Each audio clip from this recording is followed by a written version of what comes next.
He had loved once. Weave through the hem of time. You look like me. I've wanted to say this for a long time. 5 minutes left.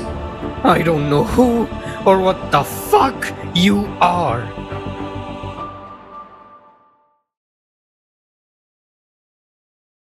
At 40, Arjun had everything he once believed would make him happy.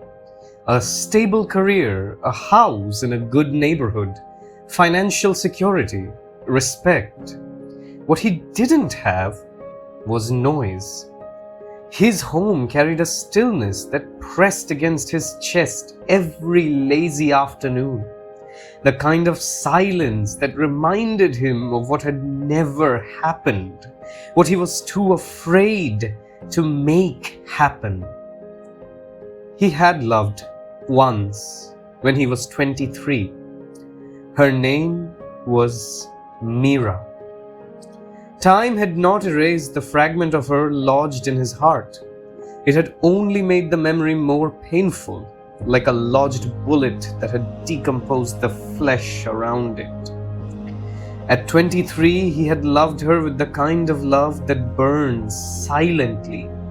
He had rehearsed confessions in the mirror, typed messages and deleted them, walked beside her after class with words stuck somewhere between his lungs and his pride in a limbo of anxiety, fear of rejection, and avoidance of regret. He believed in timing, in destiny, in signs from the universe. He believed that if it was meant to be, it would unfold naturally. It never did. She found someone braver. The day she introduced that man as someone special, Arjun had smiled so convincingly that even he almost believed it. That night, however, something inside him collapsed quietly. He did not drink, did not scream, did not chase her. He simply withdrew from the world in ways too subtle for anyone to notice. Years passed. He built a career. He built investments. He built a reputation. But he never could build a family. Years later, on a sleepless evening, he came across something that seemed absurd at first. A revolutionary startup had claimed to understand the space-time fabric so well that they could manipulate it. The company, named Zeitweaver, had rolled out its first offering, controlled traversal along the space-time fabric under strict protocols. In other, simpler words, time travel.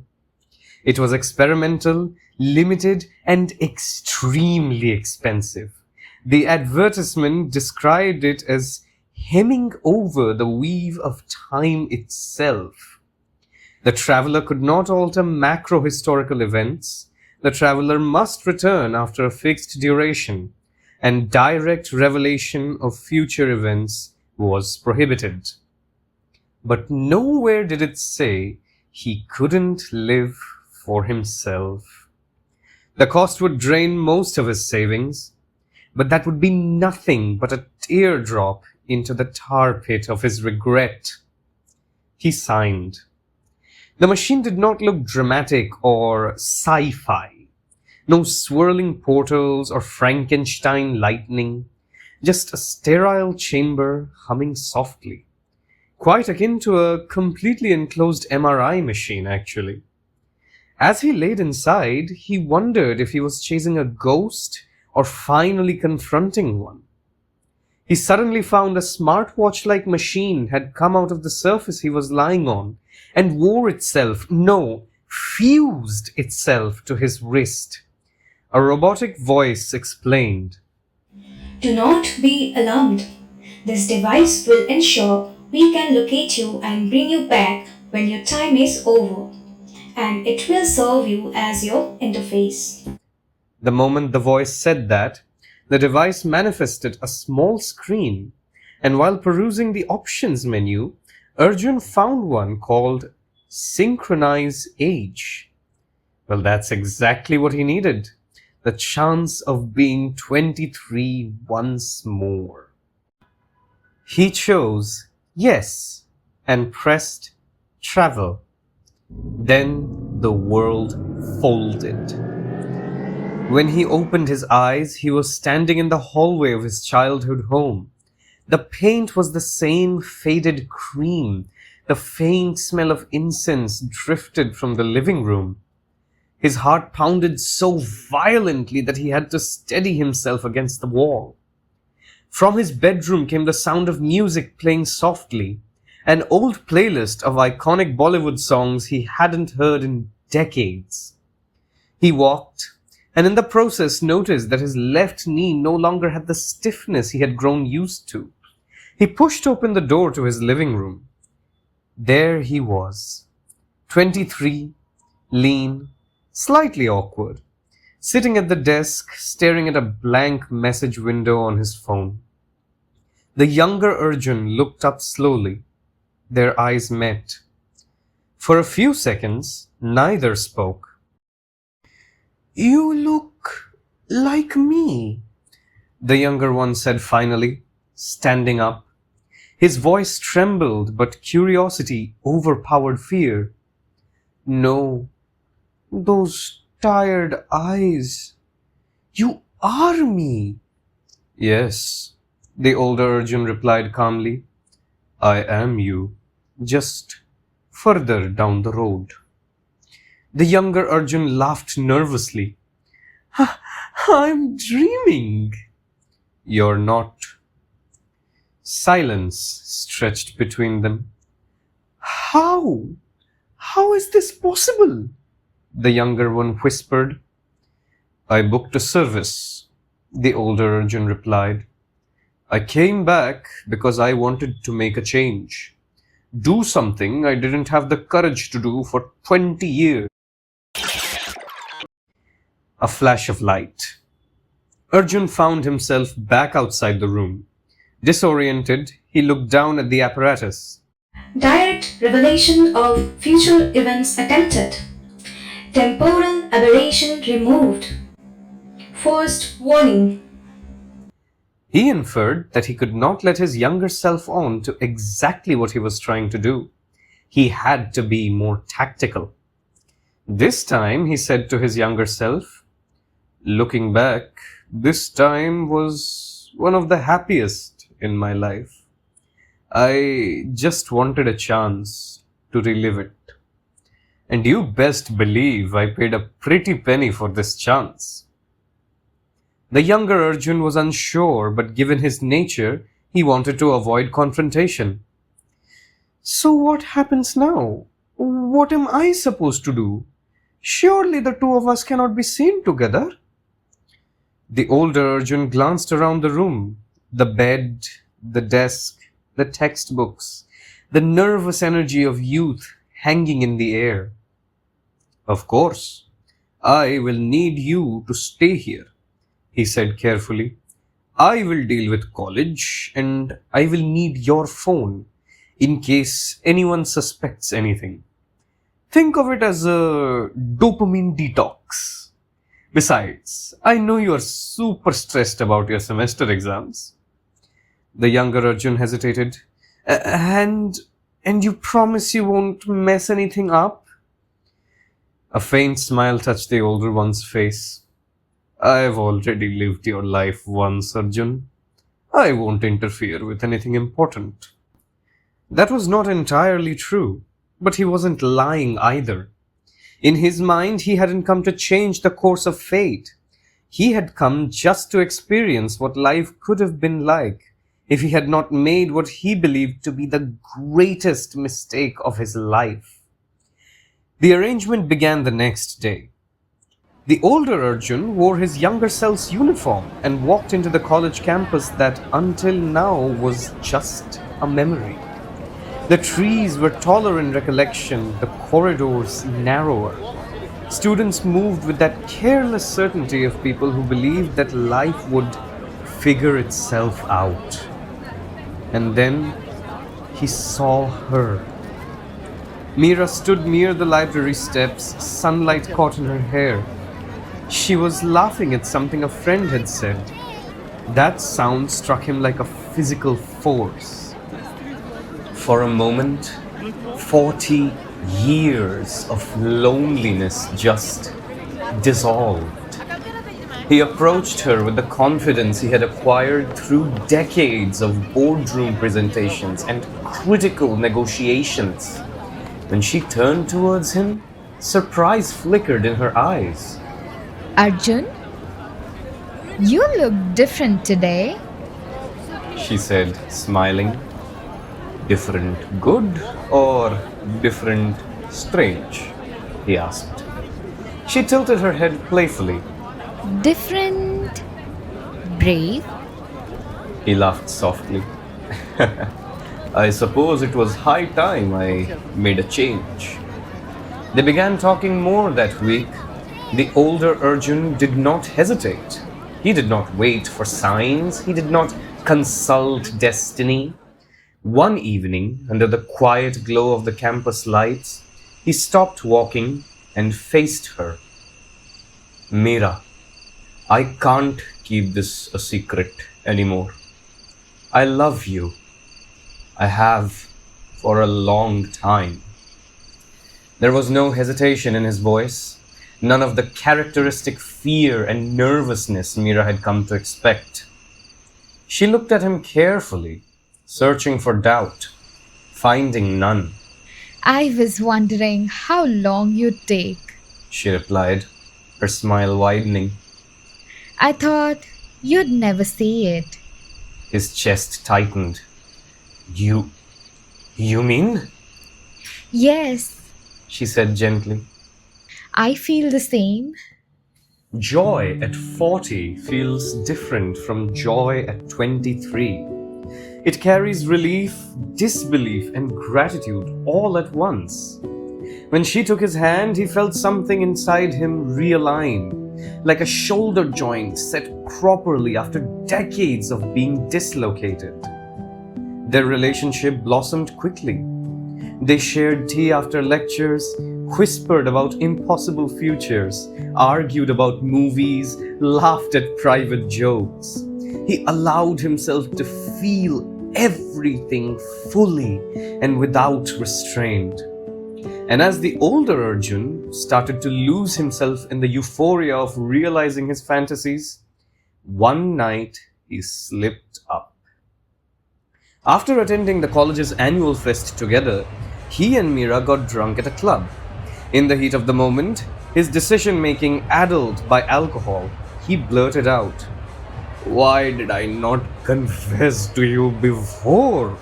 Why did I keep quiet for 20 years?"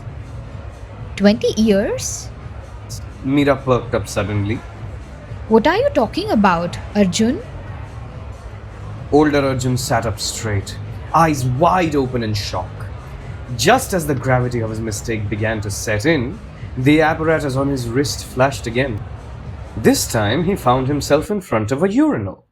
Not just any urinal, however, the one in his college's lobby. Direct revelation of future events attempted. Temporal aberration removed. Second and final warning. Subsequent violations will lead to termination. Then the booming bass of music stopped, and Arjun inferred that he had been warped back to the end of the fest. He remembered that he had come to relieve himself before heading out with Meera to the bar. But he was more alarmed by what the apparatus said this time. What did it mean by termination? As his mind began to race with dread, he got a call. It was Meera. He had kept her waiting. He knew it was not the time to worry about this. He had a fantasy to go back to. Meanwhile, the younger Arjun began to change. At first, he enjoyed the freedom. No classes, no social anxiety. But gradually, he felt something his future version also felt once. Meera. He never had the courage to talk to her about his feelings. Even though they were benchmates, he never had the courage to ask for her number. As days passed, he became more depressed. He knew he was not brave enough to confess. The fear of rejection was far too great. And while the college fest after party was going on, back home he was doing an assignment on his laptop, when suddenly, out of the blue, he got a notification from Facebook of all places. Meera had posted a photo. It was a selfie of her with his older self, in his body, partying in the club, holding each other close. A caption read, "A match made in heaven." Something changed in the younger Arjun. Just as sleep is the cousin of death, resentment is the cousin of regret. As his neurotic tendencies started to consume him, he started to resent his older self. As he reflected on his extraordinary circumstances, he began to think. He started to question the very existence of this older self. What if he had been lied to? What if this was all a fever dream? What if someone or something else had stolen his identity and was trying to torment him? How dare he? This imposter! He stole my identity, my life, and now the love of my life, Meera! For seemingly the first time in his life, he found resolve. Resolve that even if Meera was not going to be his, he surely would not let the imposter take her from him. The very night of the college fest, he decided to confront the older Arjun. He recognized the club they were at and headed straight there. Back at the club, this time older Arjun chose to abstain from alcohol. Meera clicked their selfie, and almost in a twist of fate, this was around the time the apparatus beeped again. 10 minutes left. Remaining time adjusted due to aberration penalties. Older Arjun had become visibly distraught. He realized that his bliss was about to be cut short. The weight of reality started to press down on his conscience. Meera and their friends snapped him out of his train of thought. What happened to you? And why are you looking at your wrist? Can they not see this apparatus? He thought. But he soon realized that he had no time for analysis. He had to return this borrowed life to his younger self. I feel sick. I gotta go to the bathroom. He excused himself and ran out of the club. He knew he had to get back to his younger self, somehow, anyhow. What he had done to him was not fair. It was not right. He ran out of the parking lot, deciding to take a shortcut through some by lanes. Sometime later, the apparatus beeped. 5 minutes left.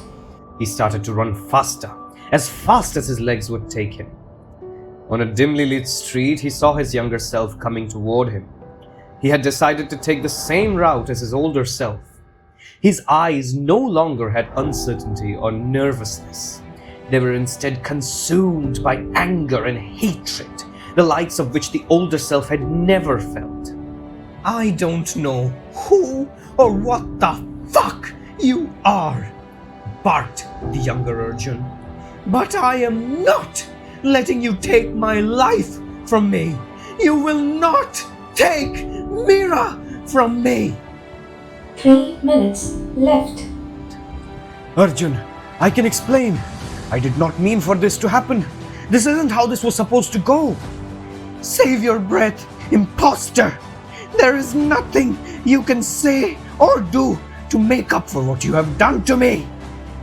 The younger Arjun darted towards the older, pure hostility emanating from him. The older Arjun knew himself well. He knew that there was no way to avoid this confrontation. As he braced himself, the apparatus screeched. 2 minutes left. That very moment, the younger Arjun was in front of him and not stopping. As his body prepared to hold off the younger's attempt to tackle him, he was able to take a closer look at the younger self's face. He had been crying. The hate, the resentment, the regret. It had all made his visage look unrecognizable. The older felt incredible remorse and pity, but had no time to process those emotions. He was on the ground, and his left arm had taken the brunt of the impact. Sparks started flashing from the apparatus. Needle damaged. Commencing emergency work. A countdown of 5 seconds began. How dare you do this to me? Do you have any idea what you meant to me? The younger hollered as tears involuntarily started rolling down his eyes. I did what you never could. Meera is ours, shouted the older one in a panic as the countdown reached 1. Just as the countdown was about to reach 0, the familiar flash of light appeared again. Final warning. Termination. The apparatus sounded as his whole body was covered in light. The younger Arjun suddenly found himself on the ground. What remained was his dusty, tear-soaked uniform and his phone. Before he could even process his confusion, the phone buzzed. Meera was calling him. He scrambled to pick up. Are you okay? What happened? Where were you, honey? The guys can't find you in the bathroom. It was Meera's familiar voice. He was so happy to hear her voice again that everything else ceased to matter. He calmed down and answered, I went out for some air. I'll be back soon, my love. Back in the future, the older Arjun woke up in a daze. He could not quite make out his surroundings. All he felt was a soft mattress. He was lying on a bed. He closed his eyes. Tears slid down his temples into his hair. Oh, what have I done? He mumbled. He thought about all the moments he spent with Meera. It felt like a dream. That was all he wanted, to experience what he never did. He wiped his tears and looked up, and immediately something felt off. The air was warmer. The space did not echo. He sat up slowly. The furniture was unfamiliar. The bed was larger. He froze. Where am I? What is this place? He looked outside through the window. It was his front yard. He could recognize it. This was his house. Then he heard something. There were sounds downstairs. Running water, utensils clicking. What in the... Did someone break in? His heart pounded as he walked towards the staircase. Hello? He called out cautiously. He reached the kitchen doorway and stood there, unable to breathe.